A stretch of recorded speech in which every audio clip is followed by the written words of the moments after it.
Ladies and gentlemen, please rise.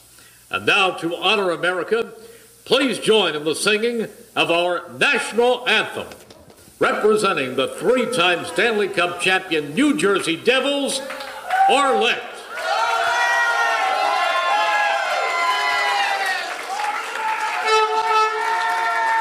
I feel like I'm at a game. Oh my gosh. Oh, say, can you see by the dawn's early light what so proudly we hailed at the twilight's last gleaming, whose broad stripes and bright stars through the perilous fight o'er the ramparts we watched were so gallantly streaming, and the rocket's red glare, the bombs bursting in air, gave proof through the night that our flag was still there. Oh, say, does that star-spangled banner yet wave o'er the land of the free and the home of the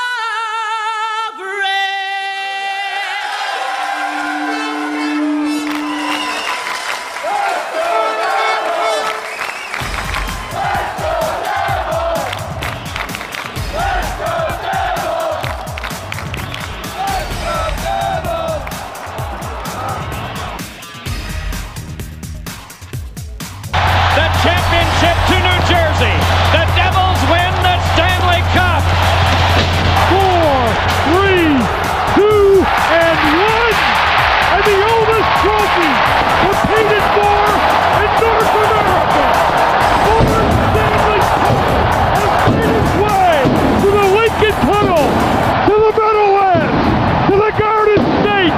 The New Jersey Devils are the 1995 Stanley Cup champions. Happy Devils Anniversary Sunday. Man, that gave me Beer Baron, what's up? What is up? nothing, man. Just gave me some chills. Oh my gosh. that moment was one of the greatest sporting moments of my entire life. Following the year how old were you before, when that happened? I was 7th going into 8th grade, so somewhere between 7th and 8th grade. Yeah, same here. So we're the same age. I keep forgetting that we're the same age. Yeah. So yeah, that's Dude, that was it was the best. It was absolutely the best, especially since the year before having to watch the Rangers win it, and then the next fall we go into a lockout. There's no hockey, and then all of a sudden here we are into hockey, and the season ends and with the Devils' very first Stanley Cup championship. And let us not forget that fall was also when the rumors started that the Devils were going to be moving. So there was a lot going on prior to the season even starting. And then agreed. They get into the Stanley Cup Finals, and they weren't the favorite by a long shot, because the Red Wings were like this mighty team that they thought that they were going to go into, and sweep the Devils. So it made it that much sweeter. And they did become one of the most dominant teams in the league. They just had to lose to us first in order to springboard into that domination. Exactly. They had to get humbled before they could come out. We humbled them. That was great. I remember, I think it was game 1. I think I was out at a minor league baseball game up here. The former New Jersey Cardinals, who are now, I want to say they moved to Altoona to become the Altoona Curve, if I'm not mistaken. So anyway, I remember game 1. I remember listening to bits and pieces on the radio, and to see that series start off with a victory, the first of 4. So I don't know why I remember that memory of game 1, but I do. Dude, I remember. So my brother and I, right before the series actually started, made this huge. We took an old bed sheet and made this huge banner that we hung out in front of our house. We came up with the thing "Dead Wings" and we wrote "Dead Wings" all over it. And, we want the cup and blah blah blah. And made this awesome banner, and it was really funny because when we put it up after the Devils won the cup, there was a headline in the papers that said the Dead Wings, and I because I was so young, was so convinced that there was a reporter that was driving down the road and saw our banner and was like, "Oh, that's a great headline, great headline. I'm going to steal that one." But that was great. So we're going to throw this out to the listeners too. But one of the things we were going to talk about was where were you when the Devils won the cup for the first time on June 24th, 1995. So Beer Baron, where were you on June 24th, 1995? June 24th, 1995, I was at home watching the game with my brother. But I want to point out that David on our Facebook group just said he was at a high school graduation party that turned into a Stanley Cup championship party, nice. Which is kind of cool. A nice little transition. That's awesome. Yeah, I was at home watching it with my brother, and I remember that, like you said, the year before that bitter defeat to the Rangers in Game 7, and this was the culmination of my childhood dreams. But at the same time, it was until we won our next cup, it was still kind of all the Ranger fans were like, "Yeah, you guys won in a shortened season," and it was always like an asterisk next to it. You know what I mean? And I was like, "Well, we went through the same same amount of playoffs as you guys did. Like that didn't change." And they're like, "Oh, it doesn't matter. The season was shorter." However, have you ever heard anyone say that the Blackhawks shortened season Stanley Cup was half a cup? No, never. No one ever says that the Blackhawks Stanley Cup in a shortened season was a half a cup. Like everyone was trying to tell us. Yeah, that our I gotta say this one's really cool too. So David R. Howell on the Facebook group says he watched it on his honeymoon in St. Lucia. That's got to be pretty wild. Ooh, and you know what? Thinking about for the time period, pretty difficult too. What's that?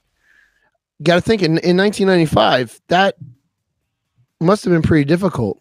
Today we have a plethora of ways we can watch when we're not home, but 95 we didn't have that. Man, that makes me sound old. Makes you be old. Yeah, he said he was hanging out in the pool with Randy McKay's agent, which is pretty wild. That's even better. Yeah. So wait, why was Randy McKay's agent not at the game? Because he was in St. Lucia. If you're not going to be at a game, you can be in St. Lucia. That's all right. Yeah, but I think if your client's about to win the Stanley Cup, you're going to want to change things. Yeah, satellite TV was about it. Yeah. Well, it's funny. You talk to kids now. They're like, "Oh, we was having a conversation with my buddies last night. We're talking about pagers when everybody had pagers," and they're like, "Oh yeah, yeah." You even mention it to a kid now. They're like, "What the hell's a pager?" Yeah, I know. Anyways. But yeah, dude, it was pretty amazing. It was like, that was the start of everything. And you didn't realize it at the time what you were starting to witness. It's funny to think you see Marty in the beginning of his career. Yeah. You could see that he was already good, but you didn't realize what kind of goaltender he was going to be. You didn't realize they were going to win 2 more cups after that, and what kind of teams that they were going to have. And it was just like, I used to have my old, I see you're wearing your 95 shirt. Or at least one of them. Yeah, the roster shirt. I got the other. Yeah. I don't know where the official Stanley Cup shirt is. It's somewhere in my laundry. Couldn't find it. I wore that thing so much that it just fell apart. Oh, I did as well, and I wore this one. But when was it? One of the draft parties, and I can't remember what year. I think it was the year that we drafted Larson. I think. They had boxes of old shirts. Brand new, but they were just shirts from past seasons. And they had this shirt and they had the Stanley Cup Championship shirts from 95. Brand new shirts. No, they were $5 a piece. And I was like, yes, I'm buying one of each. I would have bought 100 of them. I needed new ones. I needed new ones. So yeah, dude, that you know what I think about it? Like I think about like all the old shirts. I used to have the 95 hat. I have no idea what the hell I did with that one. I still love that hat. That thing was so classic. But it's crazy to think too. Especially because it looks like we weren't supposed to be on it. It looked like they threw a patch on it last minute. It's incredible. Everything is stick except our logo. Unless that was a cost-saving measure to just have for both sides, but whatever. Yeah. Michael on the Facebook group writes, he says, I feel like the old-time Devils were more proud of the team and not the money. What's up, Robert? Bobby. I think a lot of athletes, I mean, there's a lot of things that it used to be like that where you feel like nowadays it's becoming more commercialized, not just hockey, just all sports getting more commercialized and people care more about the money. And I still feel like hockey players still care about, the sport in general. If you don't think so, look at Alexander Ovechkin. Look at how that dude reacted when he won the cup. Oh, there it is. There's the team. I still have the original 8x10s that they sent out as a promotion. Yeah. I still have that. I used to have that Stanley Cup poster. I wish I still had it. It might be around. A lot of stuff got lost in the 2001. I have the 2001, the massive one. Yeah, I had that one too. So in 1995, I'm going to back up a little bit. Instead of June 24th, my uncle had playoff tickets and was able to go to Game 5 of the Eastern Conference Finals, but couldn't go to Game 6. So my dad and I went to Game 6, had tickets to that. Stanley Cup Finals were all around. My uncle could go to Game 3, but could not go to Game 4. So who went? Myself and my dad. It was phenomenal. And they had all the trophies on display prior to the game that day. And they trophies, but not we talked about this. Yeah, we went there. I remember going through that thing and then talking to the guy that was standing next to the Stanley Cup, and this overconfident, nerdy little kid that is myself went to the guy and said, "You're going to need to bring that over tonight." And then I left. My dad and I left and we went to the game. I made a fake Stanley Cup out of Tupperware, a mixing bowl, and a Lincoln Log container because it was the only cylinder I could find around the house. Covered it all in tinfoil. Went even as far as putting little rubber bands around the cylinder to make it look like little rings, like to differentiate the rings. Brought that to the game. Had the offer of now, mind you, I'm between 7th and 8th grade, walking through this parking lot. Some guy offered us champagne to drink out of it. My dad said no. I was, however, you only live once, Dad. We played for that Stanley Cup in the tennis courts by our middle school all summer long. I must have won that Stanley Cup over and over again during the summer, and I lost it a lot too. But we hung a banner outside the tennis court and we just played for that for hours. It was great. Oh yeah, man. Old school street hockey, man. That's absolutely. That's how I cut my teeth, man. That's how I think a lot of people do. At least around this area for sure. And we think about it. We talk like I said, I actually was hanging out with a bunch of my friends last night. We were talking about as one of the because some of us coach hockey and we coach in an outdoor roller league that we actually helped establish when we were 18 years old, going to a court and fighting for the rink to get built and, establishing the league. And now it's an actual, for the last 20 years, it's been like a, well-run league in the town of Greenbrook. And it's pretty wild because like when we were doing it, when we were going to court and we were fighting for it, it was just a bunch. We were like, 15 kids that used to just play in parking lots and, cul-de-sacs and wherever we could play. We'd challenge other towns and destroy them because we'd play like 6 hours at a clip during the summer every day, and could pass to the other guy blindfolded. It's just, like this is, it's so crazy to feel like how long ago 95 was. You know what I mean? Like 23 years ago. That's a lifetime ago. Yeah, but it's a lifetime ago. It was 23 years ago. But at the same time, it's one of those pivotal moments in my life and yours. It's kind of like a benchmark. It's a benchmark year. It's a benchmark moment in our lives. It's like, okay, went through middle school. Don't really remember much about middle school, but I do know the Devils won the Stanley Cup between 7th and 8th grade year. Yeah, same here. So, and then graduate high school, 2000, Devils win the Cup again. Another benchmark year. Mm-hmm. And then 2001, I was at Game 6. That was a bummer. When they could have won it. We were talking about that story last week, and I was telling Sam, I was like, I watched Game 7 of that Stanley Cup on the hood of my friend's car through the window of a pizzeria out in the middle of the nowhere, New Jersey, in Schwartzwood. I think it's called Schwartzwood or something like that near that campground.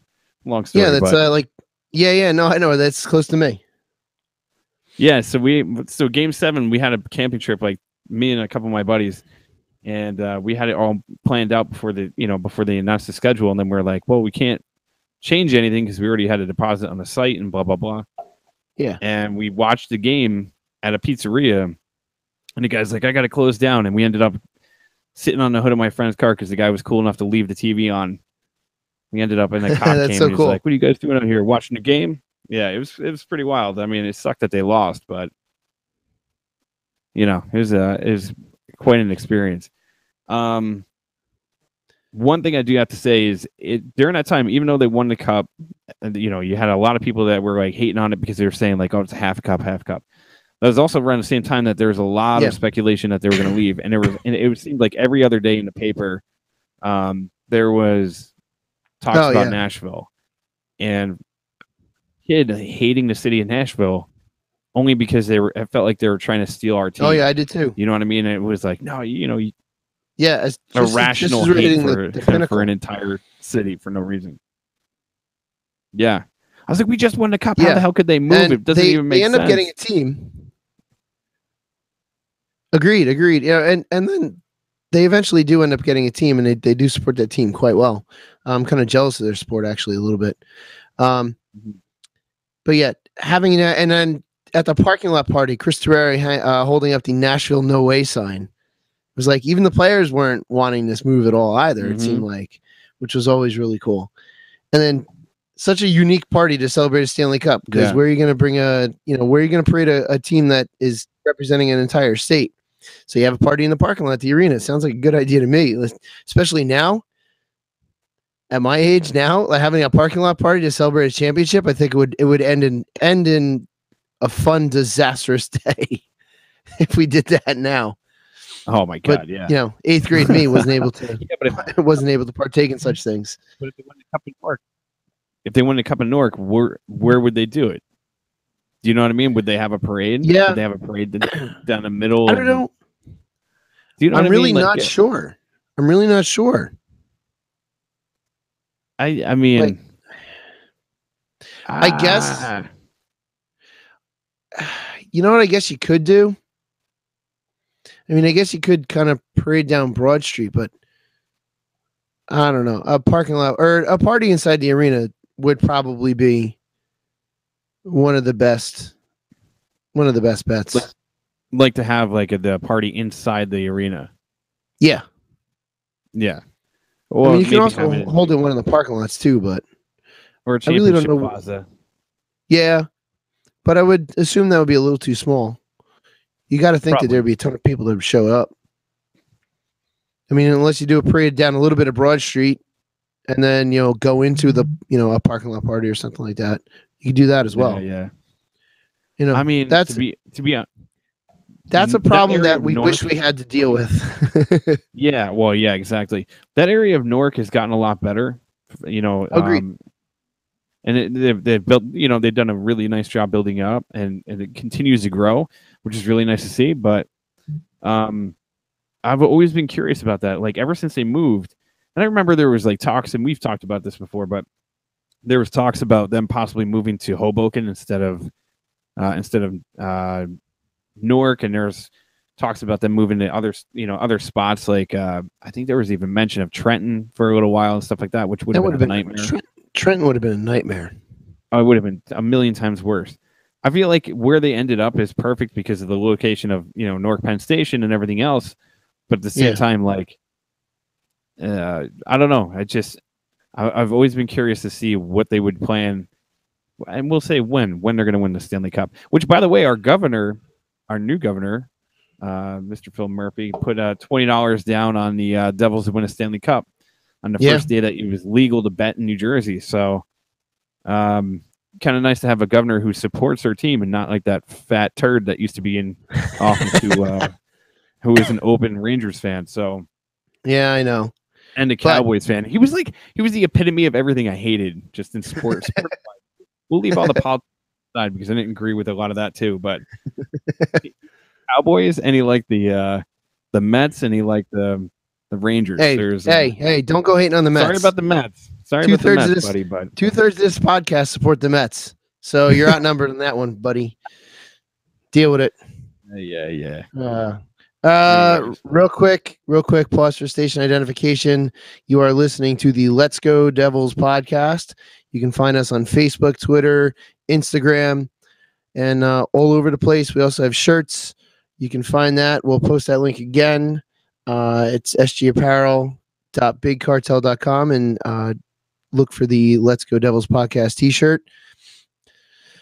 All right, so now that the bills are paid, as much as I want to, bring back the memories of the Cup, we do have actual new Devils news, which is the first time in a couple weeks. We had the draft this weekend. That is true. Devils drafted 6 players. That is true. We draft 6 new players. We had Ty Smith go with the first-round pick at 17 overall, a left-handed defenseman, which we drafted one other defenseman. I want to say, if my memory serves me right, from I was doing my research earlier, was 2 defensemen, a goaltender, 2 centers, and a left wing. So we kind of went all over the board there. But let's look at our first overall.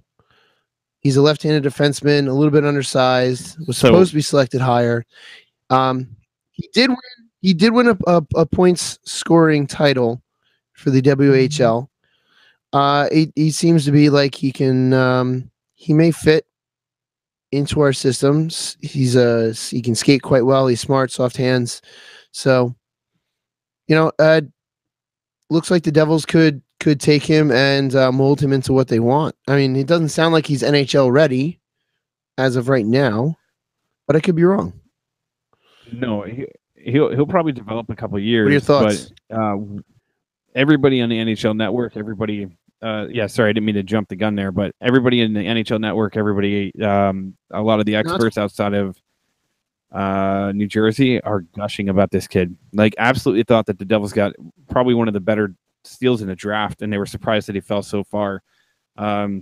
Super high character kid, and it feels like that's one of the big things that Ray Shero is going for, is bringing in a lot of high character players, which is one thing you should always look for in a GM. You're not bringing in the Hoffmans of the world or the Evander Kanes of the world. So the Devils have always been good at that. The Devils have always been good about bringing in decent people for the most part. I mean, Claude Lemieux might be a little, but he helped us win cups, so it's all right. Agreed. Yeah, but no, this kid is good. I think he's going to end up being a really solid NHLer. He's going to fit in that kind of same mold as Will Butcher, which is the new type of defenseman in the NHL. He prides himself on his defensive game. He's going to have a lot of upside offensively. He's going to put up some points. He might eventually be somebody that could possibly be, if you need to put 2 defensemen on a power play, I don't know if he's going to be quarterbacking the power play per se in the next couple of years, but he could be a guy that you could, throw in an emergency situation and it would fill in that role pretty nicely. I think, honestly, like, after all the research that I've done, and I do a bunch of research right before the draft, and then after we draft these kids, I kind of like to look it up and see what they're about and see where they are. He is, in my opinion, he's going to be one of those players that you're not going to hear from for maybe 2-3 years, which I could be wrong. Sometimes crazy things happen, but you're not going to see him for a couple of years, and then he's going to step in, and I feel like he's got to put some meat on his bones because he's light. But like most of these kids, because they're like 18 years old. But he's going to come in, he's going to make an impact, and I feel like he's going to be a really solid two-way defenseman. So that's going to be good. Well, that's I'm real happy to hear that about all this, because I know you've done a little bit more research on this than I have. I was fortunately I missed the draft because I was playing golf. So, but that's a good reason. Yeah, well, had a little bit to celebrate for Friday, but it looks like he's going to be a solid player. And like you said, may take a couple years. That's fine. Let him grow into the league. Let him grow into himself. Sounds like he definitely needs to do that. It'll be interesting to see him at their little rookie mini camp, which I don't know if they've announced when that's going to be, but it'll be good to see him there and see what he can do with a lot of the younger players, and just to see him skate live in the in the red and black would be really nice. Yeah, and to be honest with you, it takes what people forget is defensemen take a heck of a lot longer to mature than wingers. They really do. Will Butcher was an anomaly. Will Butcher came into the league, and I wouldn't say he had, a rookie of the year type of season, but he definitely had a hell of a season. He put up a ton of points, and he was, one of the big reasons that the Devils had the record they did. But he was like an anomaly. You don't really see that much that often. And that's why it's okay if he goes and develops for a couple of years. If you want to see a perfect example of what defensemen are like in the NHL, look at Victor Hedman. He's one of the best defensemen in the league, and he wasn't Victor Hedman when he first came. He had to develop a little while. He had to kind of mature and once they do, if he's got the skill and if he's got everything and he's built to be like he is, I think he's going to be a good addition. So I think they got a really high quality player at the position that they drafted him. Yeah, and if everyone's saying that they were expecting him to go higher, then he really kind of fell into our lap. So I will absolutely take that. Let's not also forget that when Brodeur was drafted, I know it's goaltender, different situation, but the Flames traded up or traded down, whatever, to get Trevor Kidd, and we took Brodeur. We said, okay, fine, whatever, we'll take Brodeur instead. Because the Devils would have taken Trevor Kidd. I know. Yeah, I'm glad they didn't. Would have taken Trevor Kidd. I'm really glad they did not. Yeah, what's funny is I actually have a Trevor Kidd and a Brodeur rookie card. I have them too. One's worth nothing. So a few things to kind of touch base with our friends over here on Facebook. Let's see. John said, what about Joey Anderson? Joey Anderson is going to be, I feel like he's going to break out of camp and he's going to be on the team. That kid has matured huge in the last couple of years. And if you don't think so, look at what he's done with the World Juniors. He was the captain of the team last year. The kid is every year he seems to be putting another notch in his belt and achieving over what he's supposed to be achieving. I think he's going to be a solid player. I think he's going to be probably making it out of camp. Happy early birthday to Michael. He said his birthday wish on July 7th is for the Devils to win a cup. Dude, my birthday was phenomenal. The 15th of June. That was one of my wishes as well. Actually, it would be awesome to see the Devils win the cup on my birthday. It's possible. Yeah. More than possible. I was just looking up one of the other draft picks. Now, I'm curious. I would have to look this up. And I'm going to screw this name up royally, but I'm going to give it my all. Oh, Sam said, producer Sam said his wish is to get a private jet for our podcast so we can jet around and go to away trips. I would love that too. That would be phenomenal as well. That crazy white guy he's our pilot. Going to be our future pilot. He's going to be our future pilot. I just hope he takes flying a little bit more seriously than he takes pictures. All right, so the Devils pick, I want to say was their third pick, Yegor Sharangovich. Sharangovich. Now, when I was looking at the name earlier and I was just looking through, I didn't look where he was born. I just assumed Russia. However, he's from Belarus. Yes, I'm curious if the Devils have ever drafted anyone else from Belarus before. You know what? That's a really good question. I gotta say, yeah. And Sam, I know that was round 5. I was saying our third pick, not our third round pick, but our third pick, because I believe he was our third pick overall. Yeah, I don't know if we've ever had a player from Belarus. That would be something interesting to look up. I don't know, but it was really cool because when they were talking about him, they showed he had a really big game, a really big goal in the Olympics where he tied a game. But yeah, Belarus. It was kind of funny because they were the team that like shocked a lot of people in the I keep saying Stanley in the Olympics this year. Olympics, so yeah, I mean, it's always good. That and an Olympic tournament like that, I always think is great experience. It's being an elimination type of situation. You have to win to move on. I think that's experience, especially for it's tournaments just like Stanley Cup playoffs are a tournament. That experience is always phenomenal for those players. So I'm happy to see that he came up big for Belarus in that tournament. I agree, and I feel like it's gonna be the thing is in the NHL draft, there's a lot of guys that get drafted. And I forget what the percentage is of the amount of guys that actually make it into the NHL. It's like probably like 10%. I could be totally wrong about that. If anybody wants to look it up. Not many at all. Even first rounders that get drafted, there's sometimes the guys get drafted, they go into the AHL, and then they never seem to find their way out. It's just the nature of the beast, And then you guys that go, either you look at people that get drafted like super late or don't get drafted at all. I believe John Madden. He was a walk-on. Drafted. He was a walk-on. There's a lot of guys that are undrafted that come onto teams and make it. Which, by the way, I have to say that John Madden's son got drafted this year, and it was a really cool moment because they had an interview with his son, and he was like, my dad's a pretty tough guy. He doesn't really show a lot of emotions, and he just leaned over and he told him he loved him. And I was like, that's pretty awesome. Like, imagine playing in the NHL and then watching your kid. That's like the Tkachuk family. Cool. It's cool to see like all the Tkachuks getting Brady Tkachuk, who I was praying. I knew it was going to happen. I was praying that he would fall to the devil somehow. Dude, if we could have gotten him, he's like one of those kids that he's just him and his brother are both cut from the same cloth that their dad was. A hell of a hockey player with a lot of grit. Somebody that's going to score goals in some really tough areas, but it's just wild, man. You see a lot of these guys with their dads that played in the NHL. Miles Wood, his dad played in the NHL. I think that'd be so cool. Just be like, hey, man, I used to play. Now look at my kids like following my dream and doing the same thing. That absolutely has to be awesome.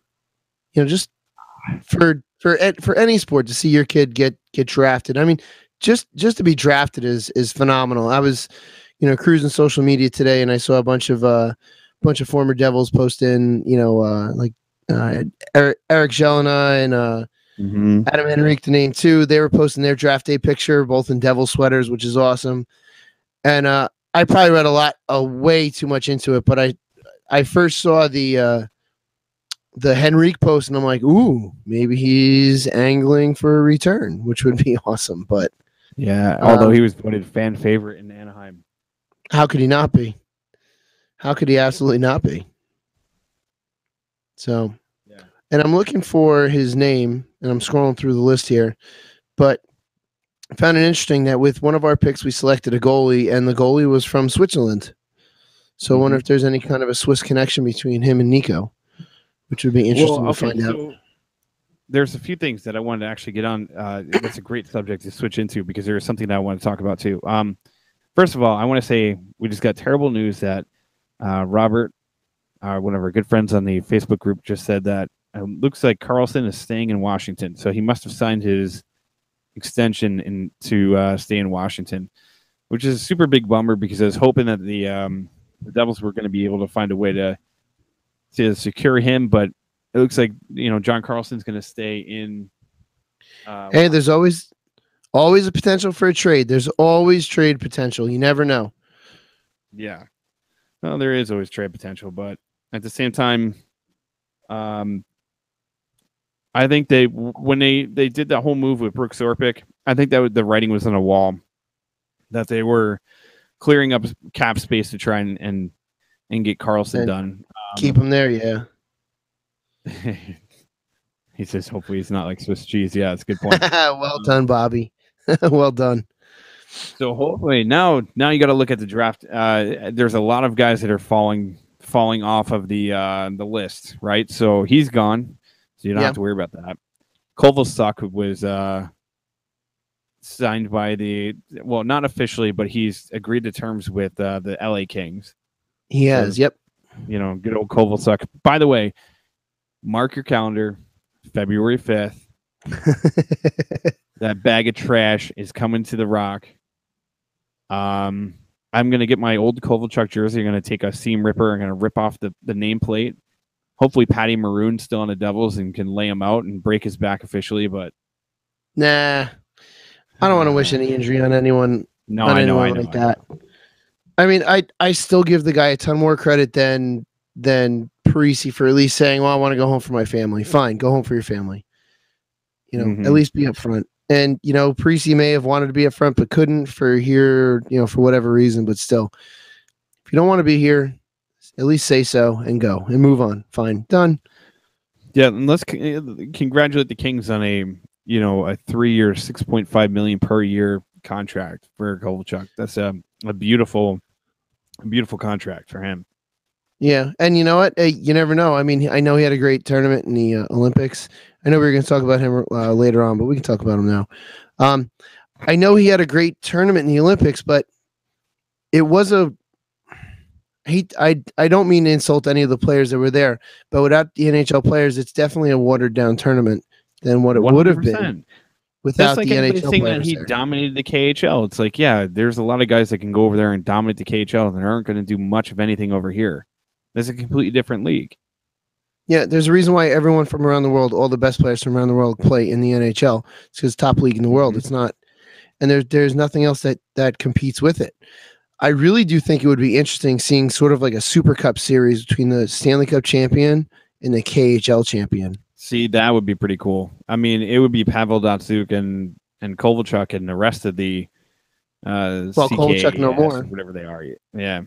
Yeah. CSK Eric Moscow. Eric on our Facebook group says he agreed to terms with the Kings, but who knows? Maybe he will retire the next day, which is always possible. Gone. Let's see. Joe said Covey still lives in Alpine. I actually almost got a job in Alpine, and I was all excited knowing that Kovalchuk lived there at the time. This was 8 years ago, but Alpine, I think, is still the richest town in New Jersey, and it is, and it's tiny as anything. It is. It's tiny as anything, and it's impossible to get to. Alpine is impossible to get to. For me, I had to go up into New York State and then come down. It would have been a nightmare to get a job there. It would have been just a nightmare. Oh my God. What else was I going to say about that whole situation? Yeah, I mean, basically, it is what it is. Like, that whole situation was going to play out. I'm just happy he's not a Ranger, to be 100% honest with you. Yep. He's in the West. We're going to see him twice a year, and that's it. And, I mean, you figure he's going to come back in the league. He's going to put up 20, 25 goals. It's just kind of player he is. He's still got some left in the tank. I don't think he's going to win a cup with LA, and I'm not bashing LA. I'm just saying there's a lot of teams that are on the rise that LA is going to have to battle with, and I don't think that they have a lot of guys that are getting up there in age, and if they're going to rely on, what they used to have, it's just not going to be there. In fact, I saw a really hilarious tweet a couple days ago or yesterday when it was announced. Somebody was like, man, the LA Kings have Jeff Carter and Ilya Kovalchuk and Dion Phaneuf. It looks like they're going to win the 2012 Stanley Cup. So it's like, just referring to how these guys used to be really, really good, 5-6 years ago. Yeah, I mean, these guys, it'll make, he'll make noise for sure, but I don't think he's going to dominate the league. Who knows? I mean, we'll see. He was playing against, like I said, a watered down tournament in the Olympics, and then also the KHL, which is a decent league, but it's not the top league in the world. I mean, unfortunately, that's why a lot of guys who can't make it up to the NHL sign there from the AHL to go play in the league. Go there. We should all go to his house dressed in our jerseys and go trick or treating. We should just do that. He's not living there. He's not even going to be definitely there. not living there. But yeah, dude, honestly, like it's one of those things, and like seeing Carlson go, I mean, that was kind of a bummer because I was relatively sure, like, man, if he won the Cup of Washington, it's got to be like, all right, my job's done here. Like, let's move on to bigger and greener things, and that's another one. So let's skip into some other news that John Tavares has said, hey, Lou Lamoriello, thanks for coming over and taking over the team. I like to see that you brought Barry Trotz over. I still want to go and see other teams and see what they have to offer. That doesn't mean anything.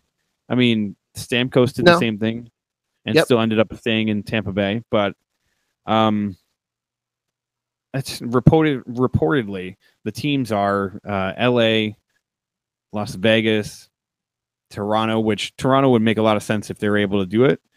Agreed. Because that's where he grew up. Yeah. And he always wants to play with the Toronto Maple Leafs before he retires.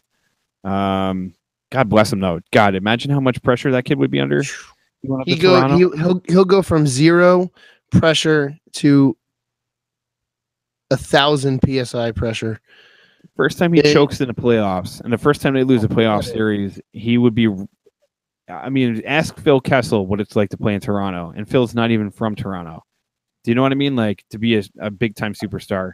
I mean, you also have Matthews up there and stuff like that, but at the same time, if he goes up there, the amount of pressure that he's going to have to deal with, and I wonder if that he takes that into account. And then there's, he grew up there, so he's got to know what goes on with the territory up there. Yeah, but I think a lot of guys that grew up there have this glorified vision of what it's like, and don't understand what the media scrutiny is until they're actually in the pot boiling with the water. Do you know what I mean? Like, you look at David Clarkson. David Clarkson was a huge Leafs fan. Always dreamed of playing with the Maple Leafs. Got the opportunity, went up to Toronto, and his career basically got ended by injuries. But I think it also got ended by the Toronto media, like, just beating him up every day and him getting in his own head. I mean, there's a lot of guys. It's like New York City in baseball. If you play for the Yankees and you come to New York City, you're like a superstar. There's a lot of guys that come here and can't do it. Or if you go to the Rangers for that extent, like, there's a lot of guys that are big time players that go to the Rangers and just flounder around because they can't handle it. I mean, maybe not as the extent of like other sports, but. Well, sometimes you have to ask if the media is even good for the team. I mean, another example from another sport is the English national team in the World Cup. The media tends to just tear the team apart, and all of a sudden it seems like they're trying to rip them down so they fail. So it's sometimes you just have to look if it's too much, and you just got to tell the guys to just shut it, just because you're counterproductive. Like, the guy, let's say Tavares goes to Toronto and, has a bad, has one bad game. They start ripping him apart. And it's like, then all of a sudden he's on a 2, 3, 4 game slide. It's like, well, maybe if they didn't rip him apart after that first game, this wouldn't happen, I don't know. And what Toronto doesn't realize is that they're going to have to make big time offers to, Marner in a couple of years. They're going to have to make a big time offer to Matthews in a couple of years. They have a lot of, big name players that they're going to have to pay soon. And I feel like if he goes up there, it's going to create a situation where they're going to have to let one of these guys go, or they're going to have to start thinking about who can they start moving around, like Nylander. Which is all right. So, and if you, not to like go way off the rails or like way, think about this way too deep, but welcome to our podcast. But, so let's say he goes up to Toronto, right? This is the type of Ray Shero situation, if you will. He goes up to Toronto. Toronto signs him for, I don't know, $10 million a year or something like that. Something stupid, yeah. Pushes him right against the cap, which means that now they're going to have to jettison one of these other contracts from somebody else that's on the team, and they don't want to get rid of somebody like Nylander, but they're going to have to because they're not going to be able to afford him in the future. Yeah, we swoop in. Ray Shero, he comes in, says, hey, I got the cap room. Hey, I'll take him off your shoulders or off your hands, and just takes on a contract. And it's the same thing that he did with Johansson with Washington. Basically, he saw a team that was like, hamstrung with the cap, said, hey, I'll take that guy off your hands if you want. Yeah. So, no, it's absolutely the case. And that's if we can get that, that's phenomenal. And I think that's one of the things that Ray Shiro has set himself up to do very well is in those situations, swoop in and, essentially, if you want to call it, help out a team that's in in desperate and dire straits with, cap space. And here we are, we get someone great, grand, and wonderful for our team, which is phenomenal. So, yeah, hey, you never know. It's totally possible. But we'll see. It's like, July 1st, which is a Sunday, and we should have a show. Yep, it's fast approaching. It's next weekend. You'll be able to. We'll have a little bit of analysis, definitely, because it's our regular day. So that's really easy for our listeners of the Let's Go Devils podcast, which can be found on Facebook, Twitter, Instagram, you name it, we're there. We'll talk about what, if anything, happens, and it's always one of those crapshoot days where it could be right from the gate. A ton of signings, some big time moves, or it could be what is it, noon? Yeah, it opens noon, correct? It opens at noon, yeah. Like noon. Look at all the predictions. It could be nothing. Exactly. Like leading up to the draft, there were so many experts that were saying this is going to happen, this is going to happen, this is going to happen. There was a slight move from Washington sending some players, Brooks Orpik, and I can't. The name of the goaltender escapes me right now. They sent him out to Colorado. Colorado, waives Brooks Orpik. Basically, it was a salary dump type of move to clear room to, get Carlson signed. Yeah. Calgary and Carolina had that was a big trade. There was three players going back and another player going this way. It's Hannafin and Lindholm going out, which was a bummer because I was hoping that the Devils are going to try and get Lindholm, but they send him out to Calgary for Dougie Hamilton. A lot of people were confused about that because Dougie Hamilton was, when they brought him over from Boston, they were like super ecstatic about it. So they're not sure why they ended up moving him so soon. But there's a couple players getting switched back and forth. But outside of that, there wasn't really that much movement. There was a lot of pick for pick swapping. But Carlson, the other Carlson up in Ottawa, didn't get shipped anywhere. A lot of people not yet. Tesla might get moved, but so we'll see. I mean, I'm hoping for an exciting July 1st. It'll be an exciting Sunday for sure. Hopefully, if not, then it's just a regular Sunday to kick back, relax with a beer. That's about it. Yeah, right. So you never know. You really never know. Joe in the Facebook group says podcast at noon, and we can all chime in and see what deals get made. That's not a bad idea. We might have to move some things around the schedule, but. And then Christopher and Jeremy agrees with it. He says that Johansson scares him. I'll tell you what, Johansson was in a situation just like Taylor Hall was when he first came over. New team, new system. Yep. Wasn't really aware that he was going to get traded. That's a huge shock to somebody that you have to uproot your entire family. Had a ton of injuries. Marchand, that whatever, we'll skip those words. Had a big reason that. Yeah. We talked about that in detail. So you don't be scared of him. I think that he's going to have a huge bounce back season this coming up season. So, well, we're going to move on to Taylor Hall. We're speaking of Taylor Hall, we'll move on to him. However, I do need to address Bobby in the Facebook group. No, Bobby, I will not go to work next Sunday. I will not go to work because I will be doing the podcast, and that is pretty much it. So you can go to work and enjoy it, Bob. Just got to throw that out there. So moving on to Taylor Hall. I didn't get to watch the awards live, but I did get to watch both Hall's speech and Brian Boyle's speech. We'll start with Taylor Hall. It was exactly what we wanted. I think it was definitely he was the guy that was going to win, and he seemed pretty. I don't know, like he was definitely happy to win it, and nervous. He was definitely nervous talking. Nervous. Yeah. I'm just trying to come up with words to say, but he at the very end of his speech thanked the Devils fans, which is awesome. Like thanked the whole organization. Brian Boyle, who we'll get to in a moment, also thanked the entire organization. So if both those guys are thanking everyone from the top down in the organization, you know, you got to think that this got to see something about our organization. One, but two, man, we have a Hart Trophy winner that's New Jersey Devil, which that's is so phenomenal because Marty could have won it in a couple years. I know he was. I'm pretty sure he was nominated a few times.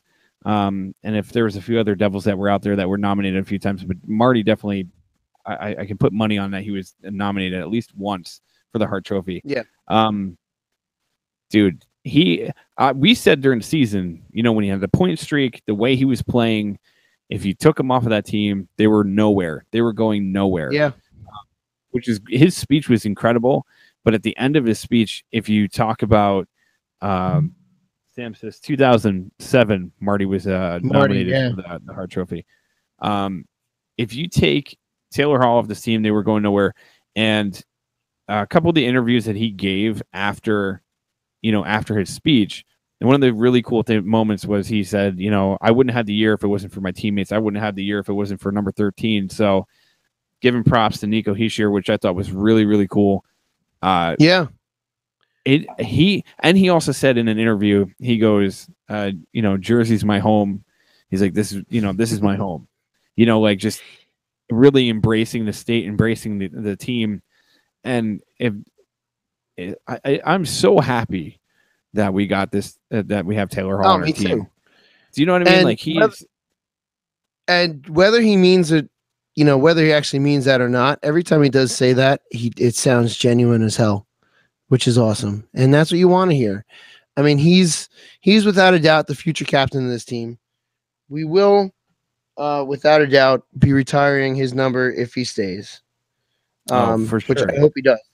I mean, we will retire his captain of the team too. Oh, absolutely. And you just want to see stuff like that. And that's what you want to hear captain say. That's what you want to hear a leader say. Not only about, you know, saying all that stuff about his team, but saying that about where you're playing. Mm-hmm. You know, which also the organization and over.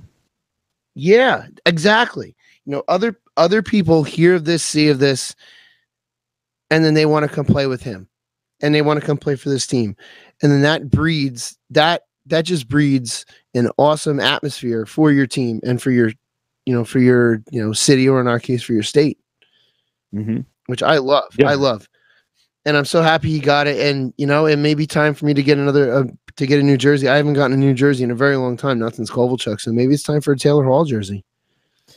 Yeah, I got my Nico last year, and I think it's going to be. I think Taylor Hall is going to be the next jersey as well. And it's really hard for me to buy. We've talked about this too, but I mean, it's really hard for me to buy jerseys. I almost bought a Parisi jersey at one point in my life. The first year that they put out the retro jerseys, I ended up getting an Eliash one instead, because it's like, you know what, Eliash is going to be here forever. I think he's going to retire, and thank God I was right about that. I never bought a Marty jersey because I thought I would jinx him. I probably will eventually buy a Marty jersey, especially because my nephew is named after him. Nice.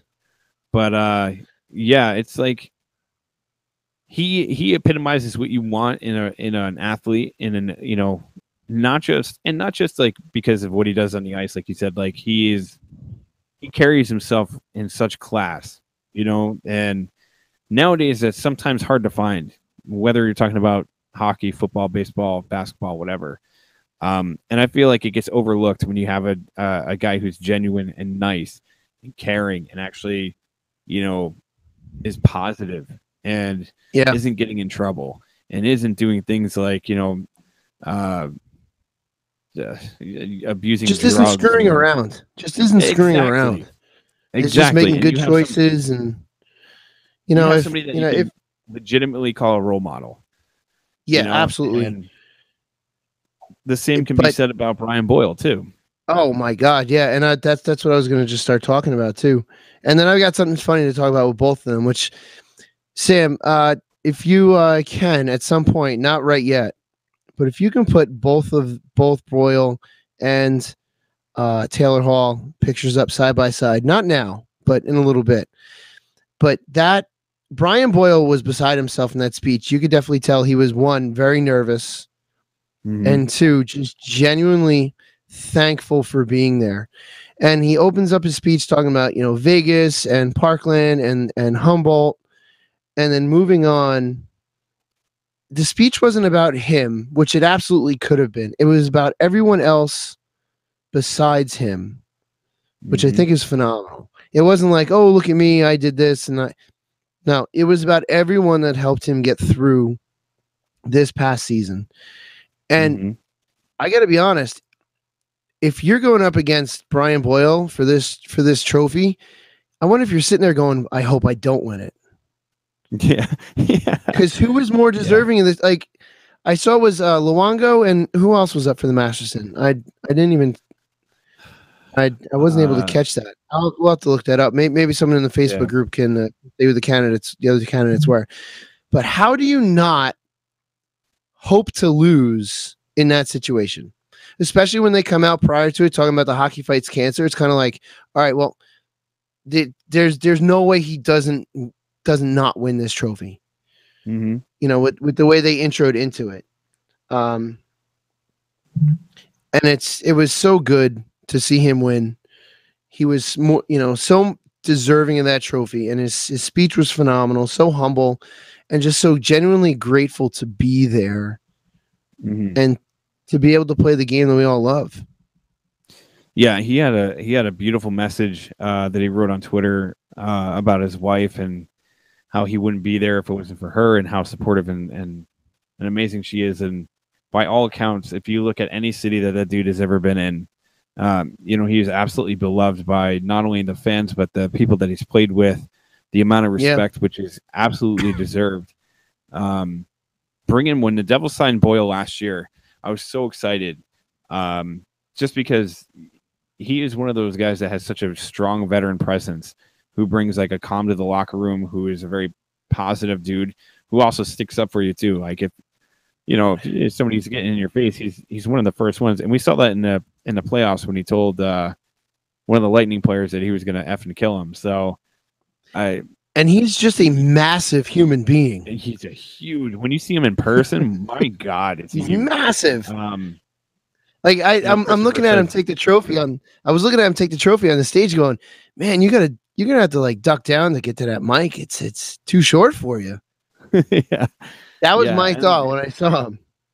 Yeah, and not just like everything that he's going through personally with getting cancer and then beating it, and hopefully he stays in remission. The things that was going on with his son, and even Christopher in the Facebook group was saying how Boyle's kid in the game when they made the playoffs was so awesome. Another thing, high character guy, super high character guy. And it's just there's not enough to say. I mean, honestly, about the both of them, I love that they were kind of like matching cheesy lounge jackets. Sammy, can you bring it up? Sammy just said he's got them side by side. Sammy, can you bring that up real quick? Ceremony. Okay, there you go. Now here's my thing: how do these two guys not win based on those suits alone? Those look like you wear when you've won. How do you not? Those are they were awesome. Those are for sure lounge singer jackets. That's what. I saw both of those guys in those suits, and my first thought was, there's no way that they weren't going to win. If that's what you're choosing to wear this award ceremony, you're winning whatever trophy you're up for. And they won it. That's why I wanted Sam to bring these two up side by side. Those look like winning jackets right there. Oh, for sure. Gold jacket, green jacket. Who gives a? But anyways, yeah, like both of them extremely deserving of their respective trophies and what they mean. And what a great night. It was an awesome night for them. It was an awesome night for the organization, for the fans. Like I remember I was out with a bunch of people, and I was getting the updates on my phone, and we were at a bar, and I kept asking the guy, like, "Hey, put on the NHL Network," and he's like, "No, because I'm an idiot." And I was like, "All right, well, there you go." So, so I had to keep checking my phone like every 2 seconds because I was getting updates. So it was really cool, and going back and watching the speeches like you, because I didn't see it live, but they were great speeches. Humble. Yeah, dude. It's crazy. I don't. It's like I would have to go back and look.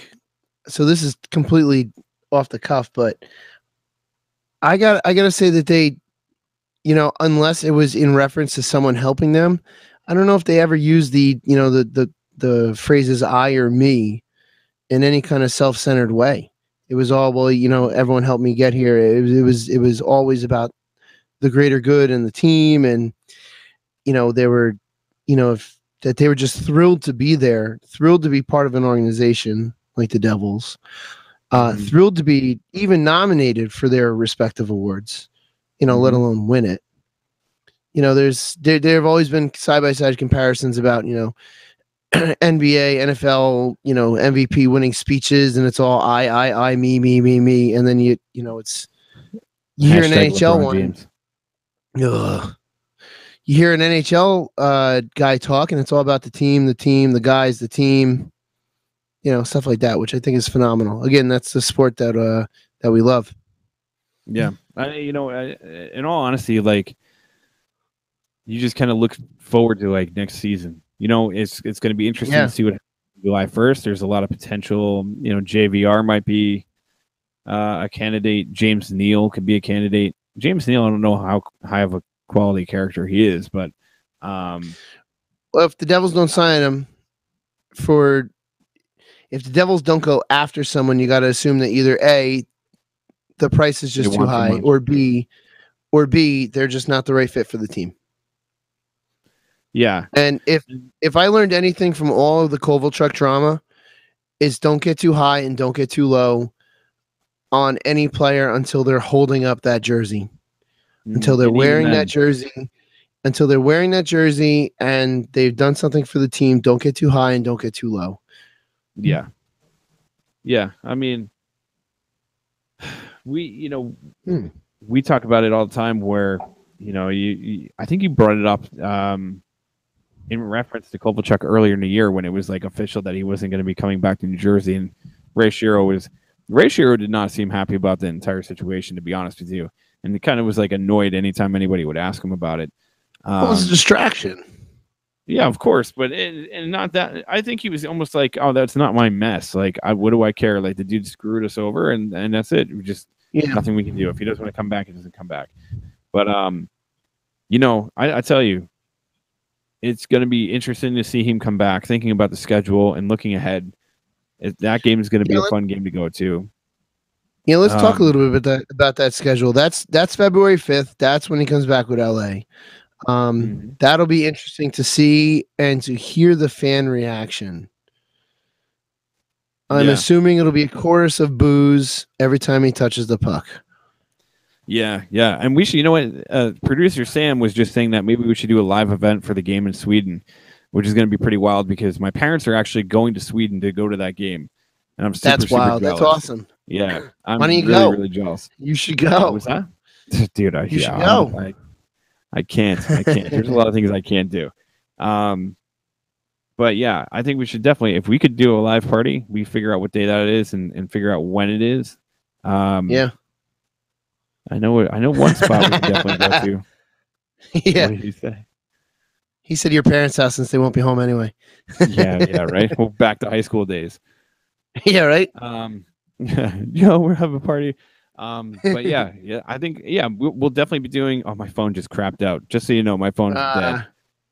I got it. Yeah, we're looking to do a couple more live viewing parties over the course of next season. That would be a lot of fun. On top of that, the possibility of a bus trip to an away game, which I've done many of them, and they can get nuts, and the possibility of a garden invasion. So a garden invasion would be pretty wild. Now, if we do a couple highlights.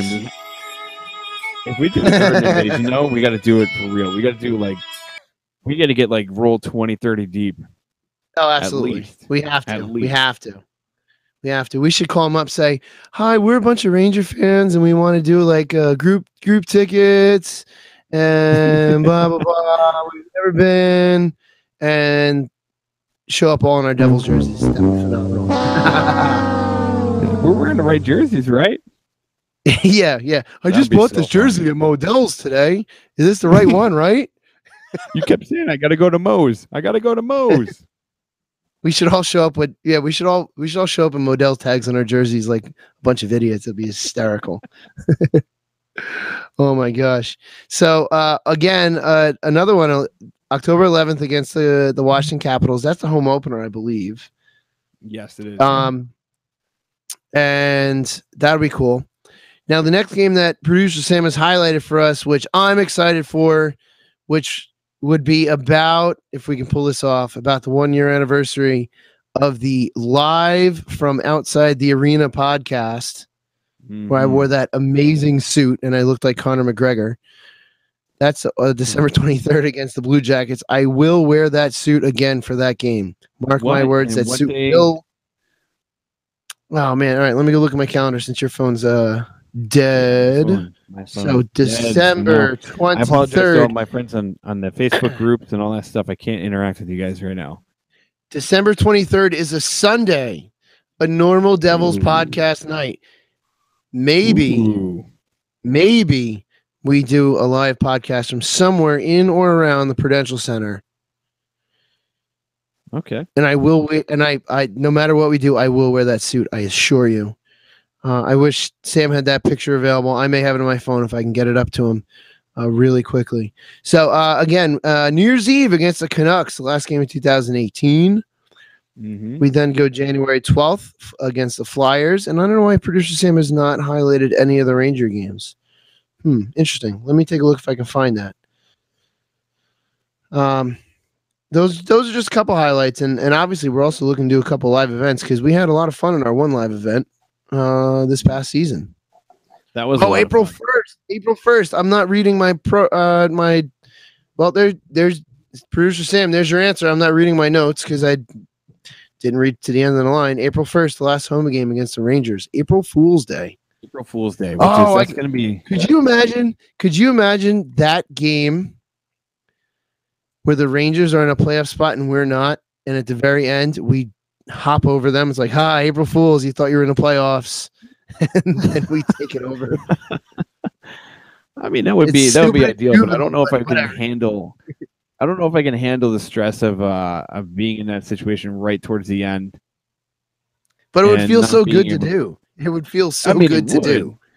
It would. It 100% would. But at the same time, like, I don't know, man. I don't know. That would be. Because you're in that situation, and all you can sit there and think of is like, oh my god, if they lose, we're out. If they, I don't know. I'd rather be comfortably in and then eliminate the Rangers from playoff contention. That would be ideal. I just looked. Unfortunately, I don't think I have a picture from that night of the podcast.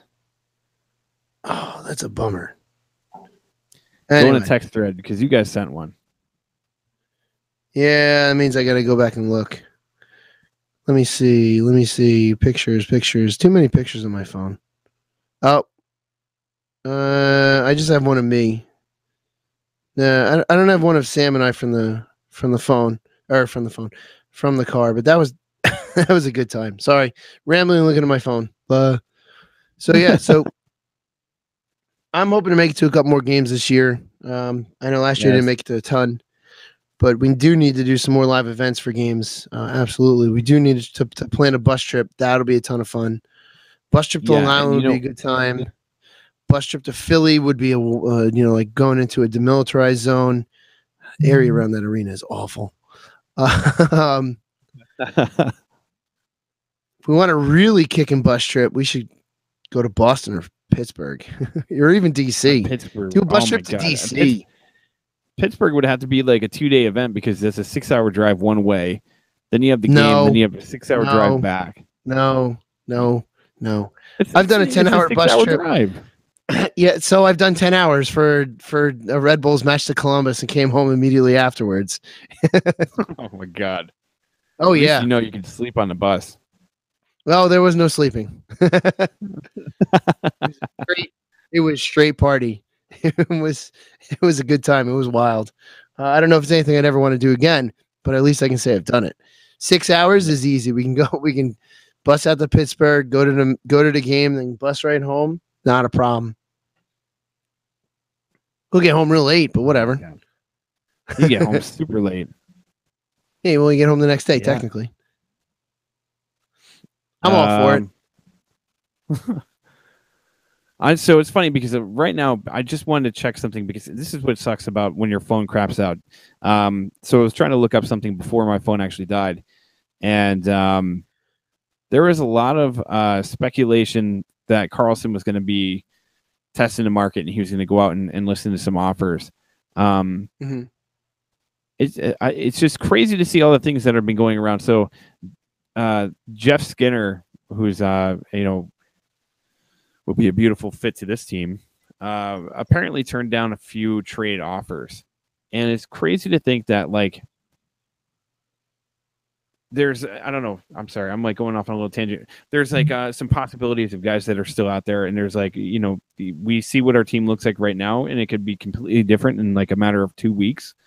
And I don't know, man. I at this point of the season, now that the draft is over, all the dust kind of settles from that.